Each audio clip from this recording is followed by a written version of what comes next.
Primeira Epístola de João, capítulo 3, versículo 18 a 24, que diz assim: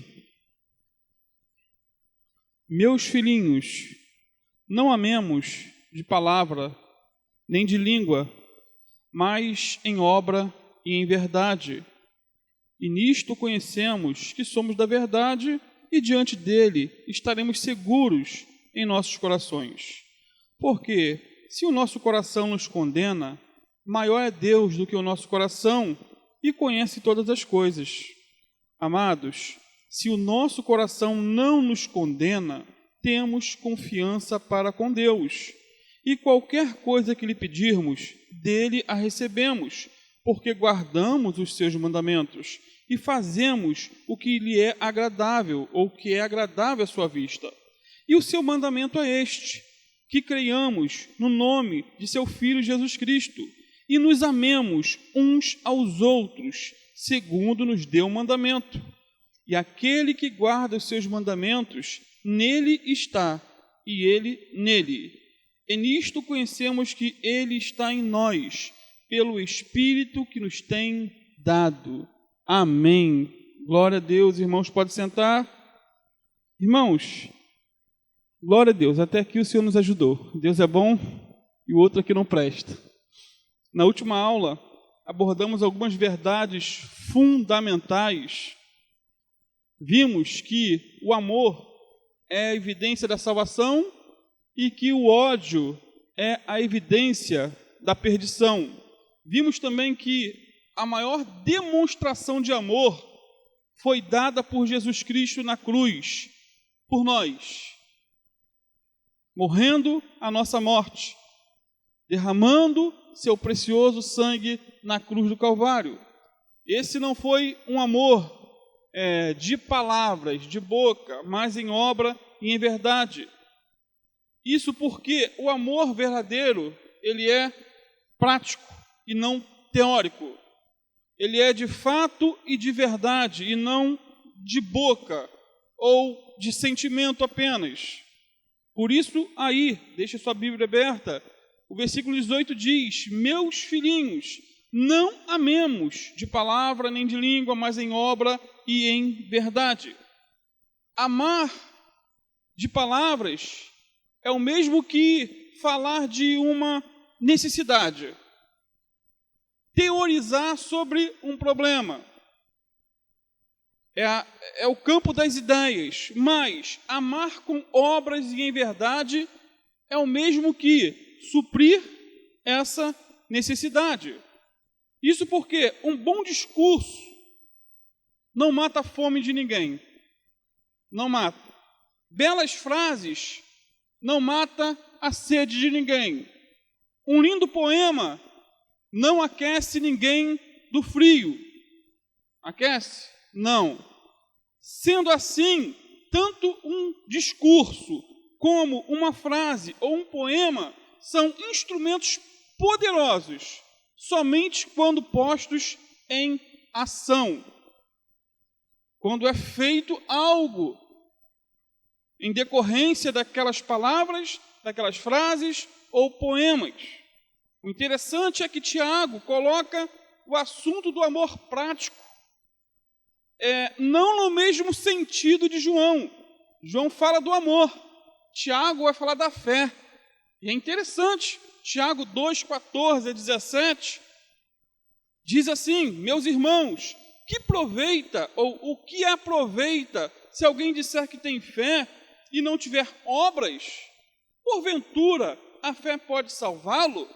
E se o irmão ou a irmã estiverem nus e tiverem falta de mantimento cotidiano, e alguém de vós lhes disser: Ide em paz, aquietai-vos e fartai-vos, e não lhes derdes as coisas necessárias para o corpo, que proveito virá daí?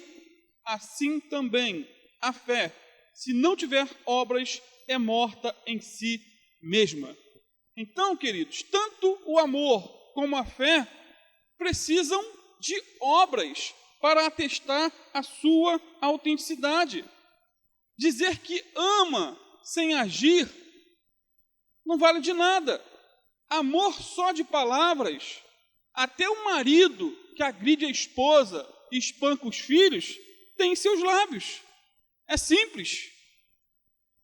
Amados, tem cônjuges que proclamam em alto e bom som que ama o outro, que se amam, mas que na prática é outra realidade. Eles vivem na traição, vivem na frieza, apatia, xingamento, violência e tantos outros adjetivos. Tem filhos que dizem amar os pais, só que dizem da boca para fora. No entanto, suas palavras não andam em harmonia com aquilo que eles dizem. Dizem que amam, mas não ajudam. Dizem que amam, mas agridem. Dizem que amam, mas abandonam. Dizem que amam, mas não honram e nem respeitam. Que amor é esse? É amor de palavras. Concordo em gênero, número e grau com Hernando Dias Lopes, quando ele diz que o amor não é um discurso teórico, de palavra e nem de língua, mas uma ação prática, de fato e de verdade. O amor não é o que falamos, mas o que fazemos. O amor não é tanto uma questão de sentimento, mas de movimento. E movimento em direção ao necessitado. E o necessitado nem sempre é só o morador de rua. O necessitado pode ser o teu cônjuge, pode ser o teu filho, pode ser o teu vizinho, teu parente, alguém que precisa do seu socorro. Amamos não com discursos eloquentes, com muita emoção, mas com ações práticas para aliviar a dor do irmão e socorrê-lo em suas necessidades. Amor prático. John Stott, ele diz que o amor não é essencialmente sentimento, nem conversa, mas atos. Já viu aquela pessoa sentimental, que ela sente pena de todo mundo, mas não ajuda ninguém? É só no campo das ideias, do sentimento. Na verdade, se o nosso amor há de ser genuíno, ou seja, de verdade, inevitavelmente será também positivo e também ativo, de fato. Ou seja, verdade e fato. Sendo assim, se amarmos realmente de fato, de verdade, estaremos seguros em nossos corações, como diz o apóstolo João aí no versículo 19. Seguros em nossos corações. E essa palavra, estar seguro em nossos corações, é o mesmo que ter uma consciência limpa diante de Deus e também diante dos homens.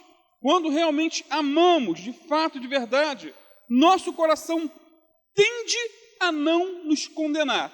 E quando falamos de coração, estamos tratando de consciência, ou aquela vozinha interna que ora nos condena, ora nos absolve. E a partir do versículo 19 aí, o apóstolo João, ele vai citar duas bênçãos, por demais maravilhosas, que recebemos quando amamos de verdade, como fruto, ou como obra do Espírito Santo de Deus no nosso coração. E a primeira bênção é o fato de Deus ser maior do que o nosso coração. Eis o detalhe.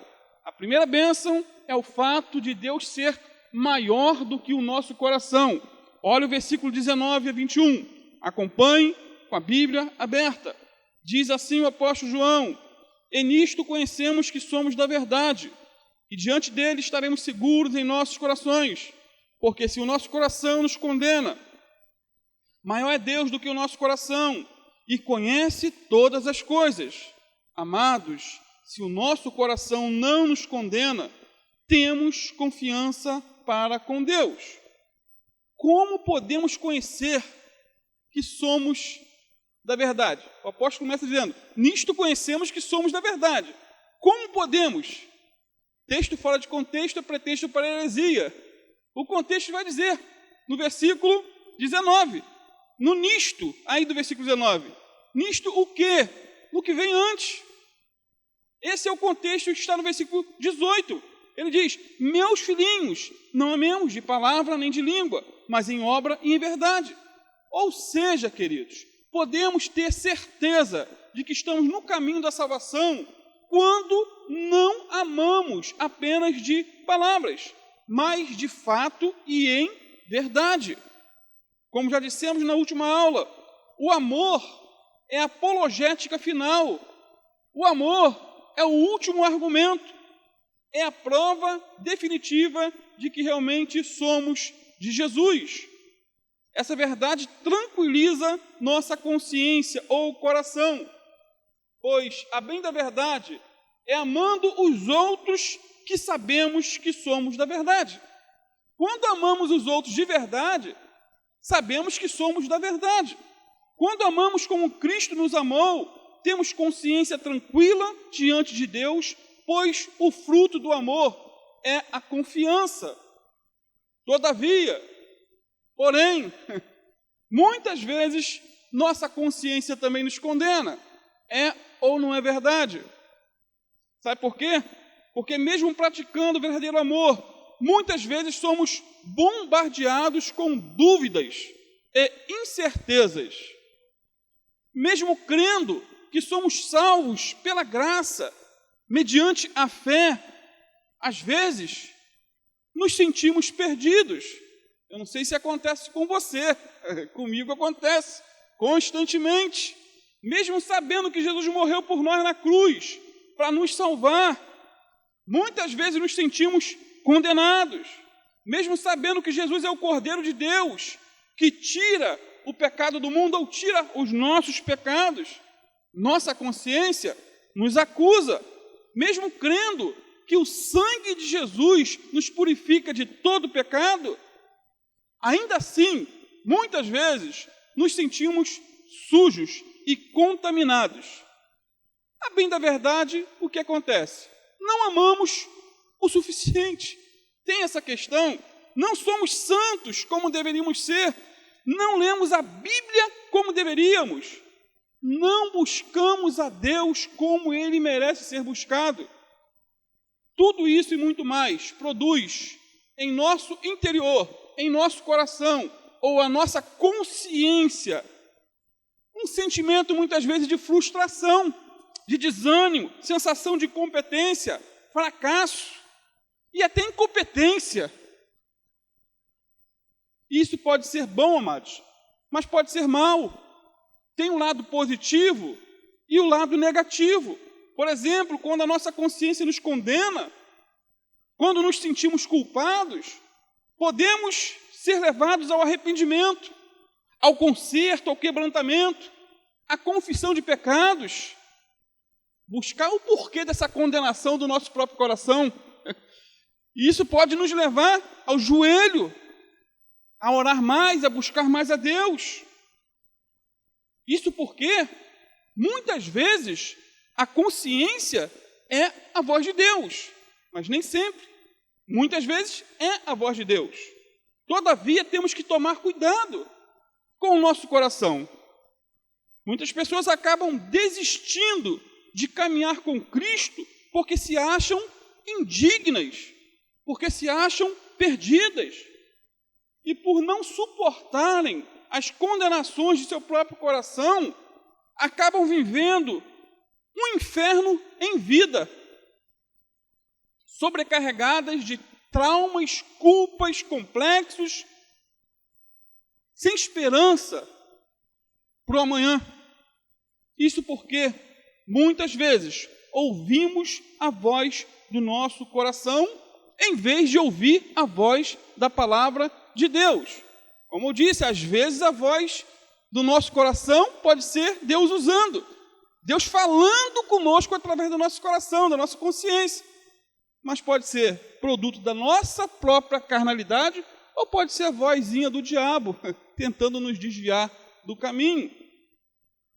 Tem muitos que dão mais crédito ao coração, que é enganoso, do que a voz de Deus, que é verdadeiro. E o propósito de João aqui, ao escrever essa carta, esse texto, é para curar uma consciência ferida, e não para abrir mais a ferida. João não tem um propósito aqui de te colocar mais ainda no fundo. O diabo, o que é isso para nós? John Stott, ele diz que a nossa consciência não é infalível, e a condenação que ela faz pode ser com frequência injusta. Pode ser com frequência injusta. Podemos, pois, apelar da nossa consciência para Deus, que é maior, e Ele conhece mais. Isso é interessante. Deus é maior do que o nosso coração, e Ele conhece muito mais a nós do que nós mesmos nos conhecemos.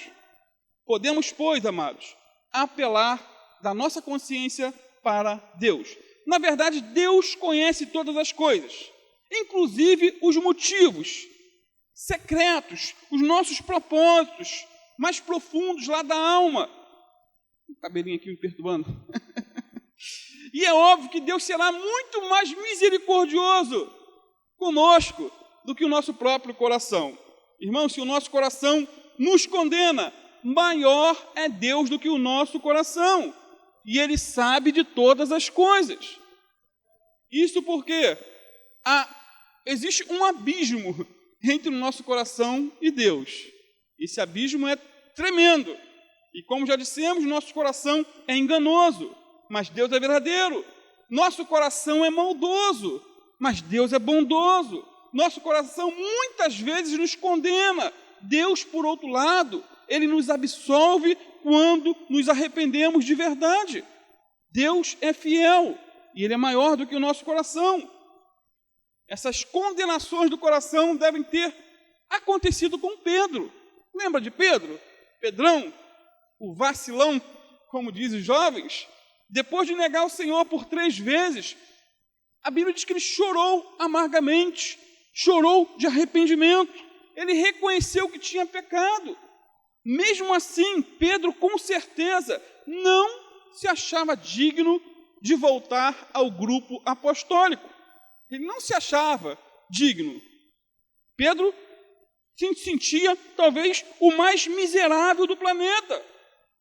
Seu coração, com certeza, o condenava. No entanto, Jesus sabia que Pedro havia se arrependido de verdade.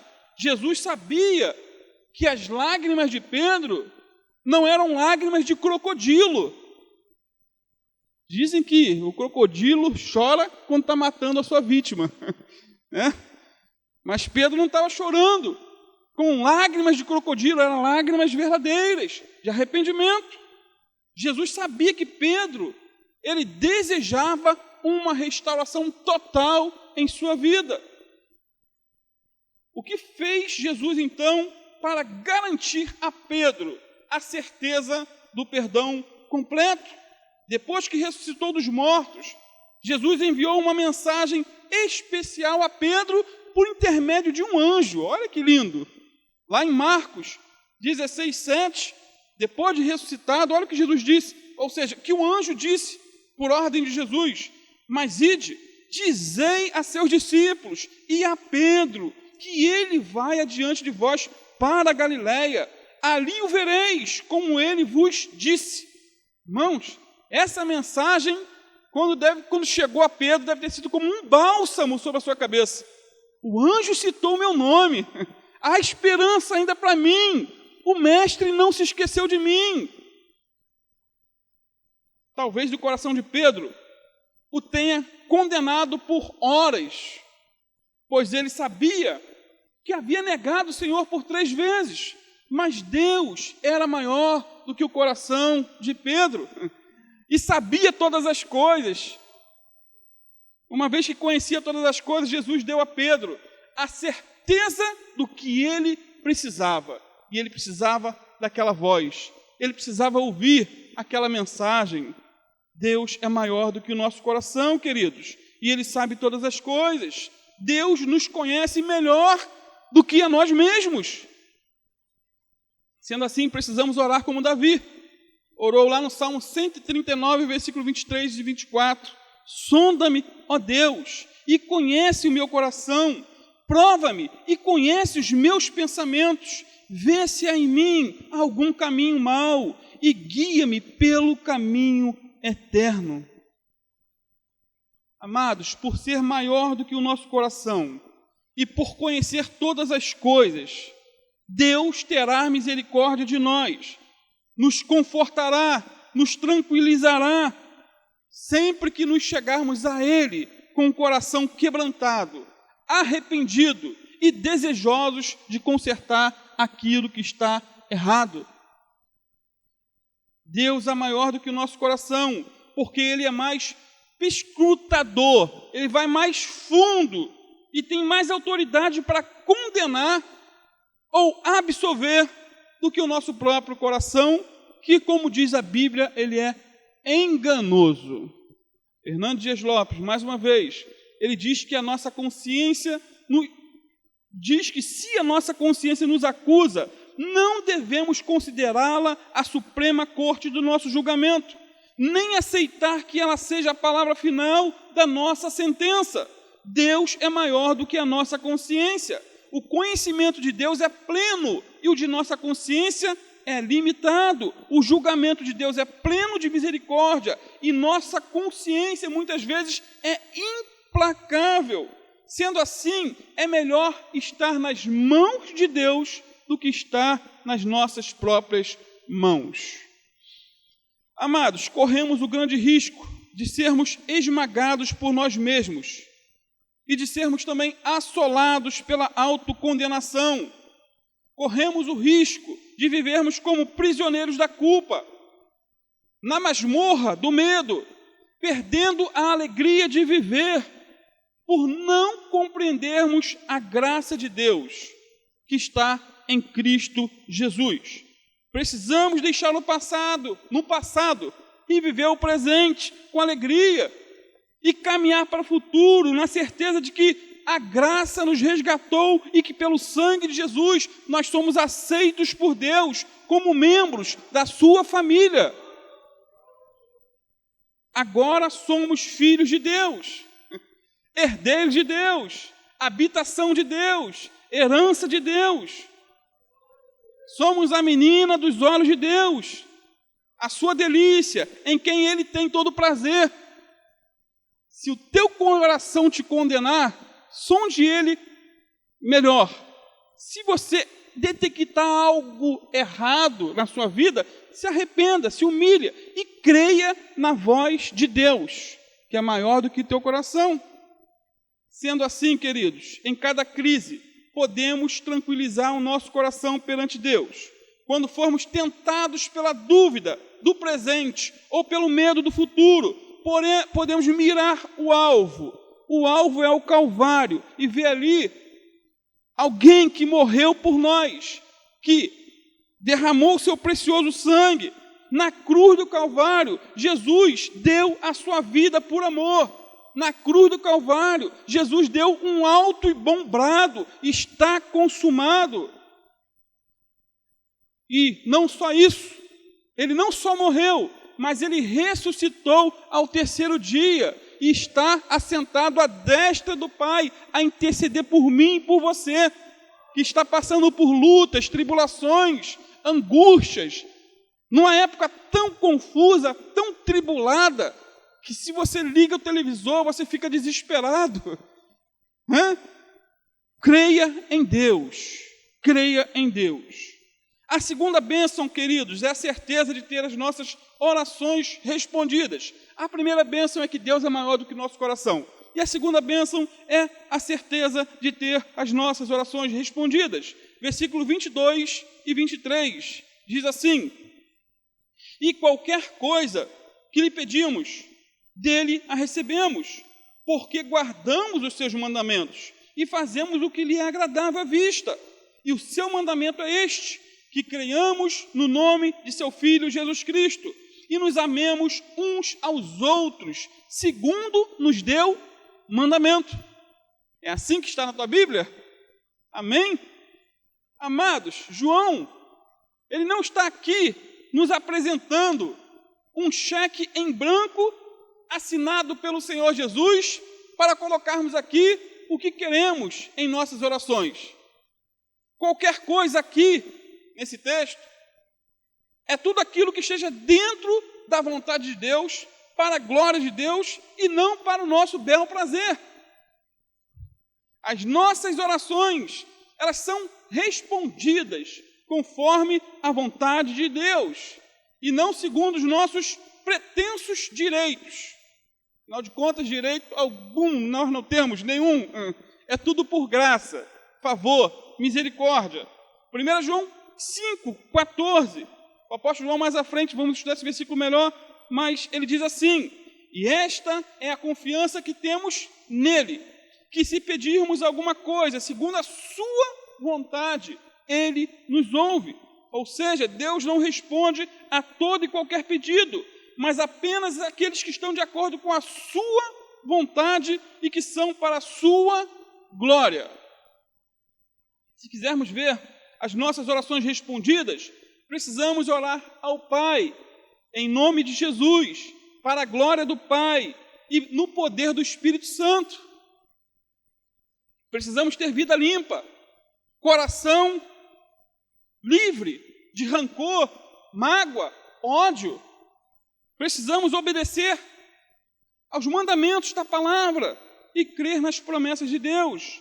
Agora, que mandamentos precisamos obedecer para termos as nossas orações ouvidas? E por que não dizer atendidas? João diz aí, mais uma vez, versículo 23, e o seu mandamento é este, que creiamos no nome de seu Filho Jesus e nos amemos uns aos outros segundo nos deu o mandamento. Observe que o mandamento, ele é único, pois está no singular, mas a sua abrangência, ela é dupla, está no plural. Ou seja, fé em Cristo e amor aos irmãos são condições indispensáveis para termos as nossas orações ouvidas por Deus. Não é possível ter um relacionamento sadio com Deus vivendo em birra com os irmãos. É impossível. Não é possível ter um relacionamento sadio com os irmãos tendo conceitos errados acerca de Deus Pai, Deus Filho e Deus Espírito Santo. Não é possível também? Vejamos então as duas partes desse único mandamento. E a primeira parte é crer no nome de Jesus Cristo, como está no versículo 23. E o seu mandamento é este, que creiamos no nome de seu Filho Jesus Cristo. Lá em João 6,29, Jesus disse que a obra de Deus era que creiais naquele que ele enviou, se referindo a si próprio. Essa é a obra de Deus, creia em mim, creia naquele que Deus enviou. Não é isso que diz João 3,16? Deus amou o mundo de tal maneira que enviou o seu Filho unigênito. Na cultura oriental, crer no nome é crer na pessoa que está por trás do nome, pois o nome de uma pessoa representa tudo que ela é. Ou seja, para que as nossas orações sejam atendidas, precisamos crer na pessoa de Jesus de modo completo. Não é crer que ele é um milagreiro. Não, amados. É de modo completo. Precisamos crer que Jesus é Deus, pois só Deus ouve todas as orações ao mesmo tempo. Precisamos crer que Jesus também é homem, e como homem, foi tentado em todas as coisas, de tal maneira que hoje ele pode interceder por nós, pois sentiu na pele a força do pecado, mesmo não tendo pecado algum. Precisamos crer que Jesus é o único mediador entre Deus e os homens. O mediador é um construtor de pontes. Irmãos, havia um abismo entre nós e Deus, mas Jesus se colocou como uma ponte entre esse abismo. Nós hoje temos acesso ao Pai em nome de Jesus. Precisamos crer nisso. Precisamos crer também que Jesus é o único caminho a seguir, a única verdade a ser abraçada e a única vida verdadeira que precisamos viver.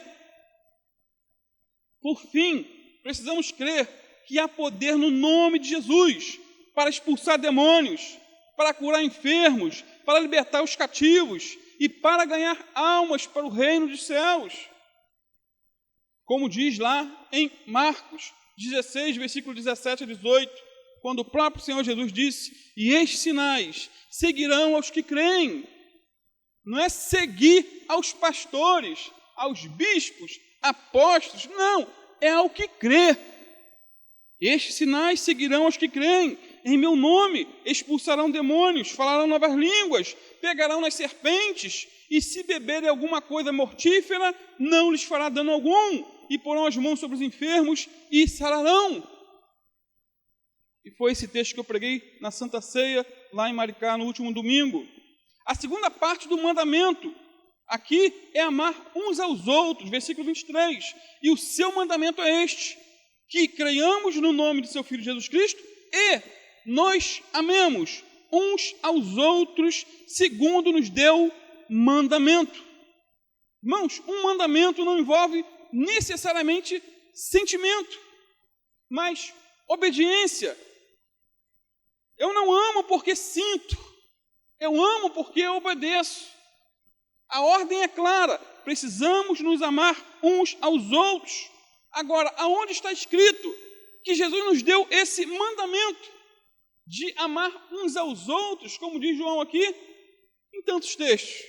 Em João 13:34, o Senhor Jesus já havia dito, e o apóstolo João estava, o mesmo que escreveu o Evangelho, é o mesmo que escreveu as epístolas, e ele só replicou, reproduziu, e o Senhor Jesus disse: um novo mandamento vos dou, que vos ameis uns aos outros, como eu vos amei a vós, que também vós uns aos outros vos ameis. Em João 15:12, Jesus também disse: o meu mandamento é este, que vos ameis uns aos outros, assim como eu vos amei. Como que Jesus nos amou? Amados, foi um amor sacrificial, foi um amor abnegado, ele nos amou até o fim. Esse tem que ser o nosso amor para com os nossos irmãos. Um dos grandes segredos para que as nossas orações sejam respondidas é a obediência, e o segredo da obediência é o amor. Pois quem ama, obedece, e quando realmente obedecemos a Deus, amamos os irmãos. Em João 15, ou 14, versículo 15, o Senhor Jesus diz para mim e para você o seguinte: se me amais, guardareis os meus mandamentos. Em João 15, versículos 7 e 10, mais uma vez o Senhor diz para mim e para você: se permanecerdes em mim, e as minhas palavras permanecerdes em vós, pedireis o que quiseres, e vos será feito. Se guardardes os meus mandamentos, permanecereis no meu amor. Estou terminando. O Warren Wiersbe, ele faz uma comparação interessante entre a bússola de um navegador e o amor a Deus. Ele diz o seguinte: o navegador depende da bússola para ajudá-lo a determinar seu curso. Isso porque a bússola indica os pontos cardeais. E mais, a bússola sempre aponta para o norte.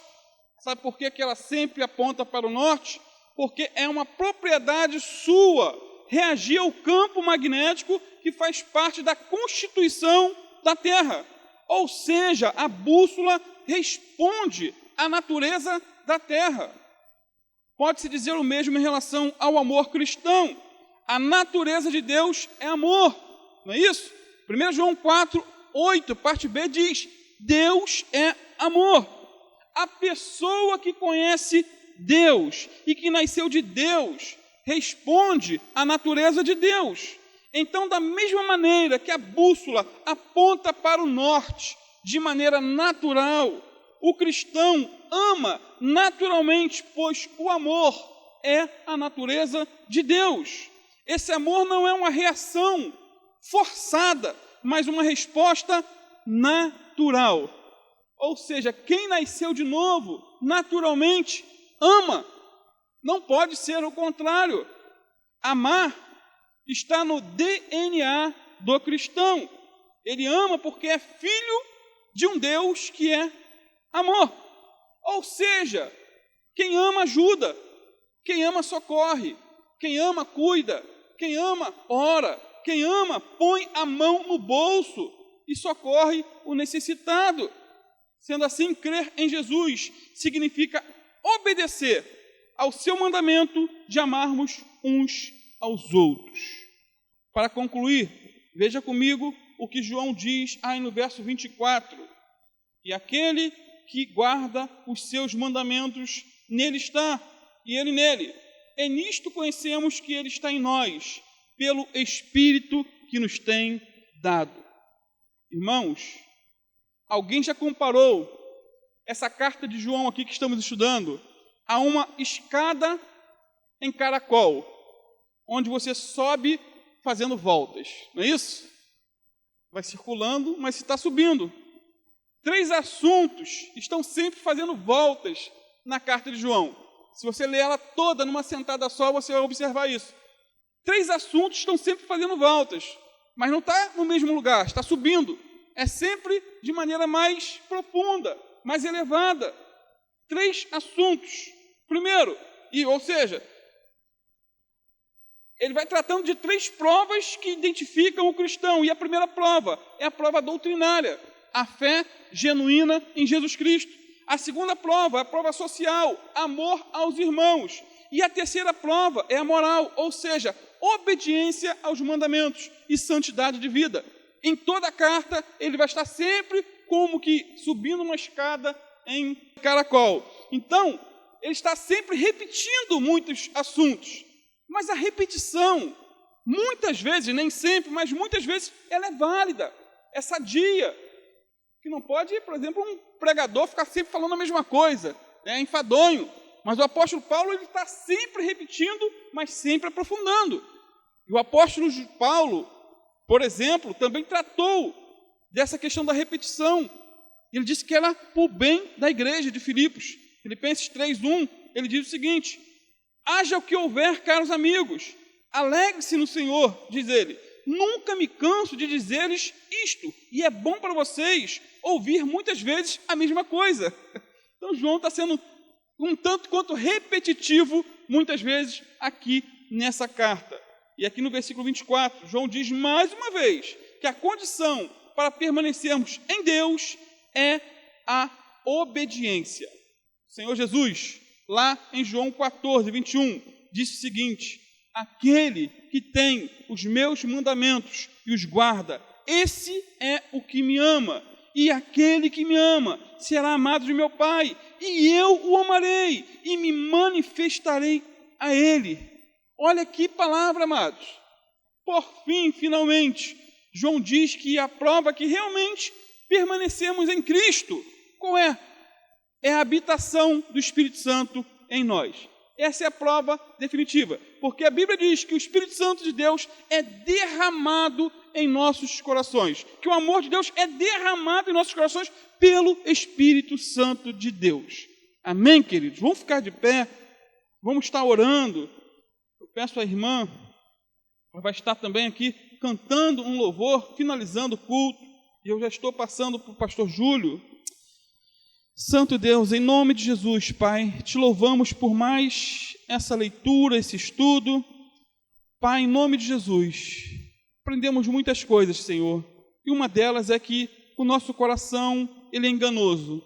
Muitas vezes o Senhor fala conosco através do nosso coração, da nossa consciência, nos dirige, nós ouvimos uma voz interna nos levando a um caminho de conserto, Senhor. Mas muitas vezes essa voz pode não ser uma voz tua, mas uma voz de condenação que tenta nos levar para baixo, nos frustrar, nos desanimar. Mas a tua palavra diz que maior é Deus do que os nossos corações. Então colocamos as nossas vidas diante de ti, Senhor. Pedimos que o Senhor continue falando conosco, nos corrigindo na maneira que o Senhor achar melhor, Pai. Pai, guarda-nos, Senhor. Guarda-nos de dar ouvidos à voz do nosso coração, quando essa voz não for a tua voz, Senhor. Quando o Senhor não estiver falando conosco, Senhor, que possamos dar ouvidos à tua palavra. Quando nos arrependermos, que possamos estar pautados na tua palavra que diz que se confessarmos nossos pecados, o Senhor é fiel e justo para nos perdoar todos os pecados e nos purificar de toda injustiça, Senhor. Toma a vida de cada um aqui nessa noite, Senhor. Que o Senhor venha curar corações, feridas abertas, Senhor. Que o Senhor venha restaurar, Senhor, casamentos. Que o Senhor venha restaurar, Senhor, não só, Pai, o físico, mas também o espiritual, Pai. Dar uma novidade de vida, um novo nascimento, uma nova natureza, um novo pensar, um novo falar, um novo agir, um novo reagir. Que tudo seja para a Tua glória, Senhor. No nome de Jesus, fica conosco, Senhor. Cobre-nos com o sangue do Cordeiro. Lava nosso coração, Pai. Perdoa os nossos pecados. Ajuda-nos, Senhor, nessa caminhada. Ajuda-nos a levantar, Senhor. Ajuda-nos, pega em nossas mãos, Senhor. Num mundo tão conturbado, com tantas notícias ruins, Senhor, queremos continuar firmes e constantes, Senhor, sempre abundantes na Tua obra, para a Tua glória, em nome do Teu Filho, Jesus.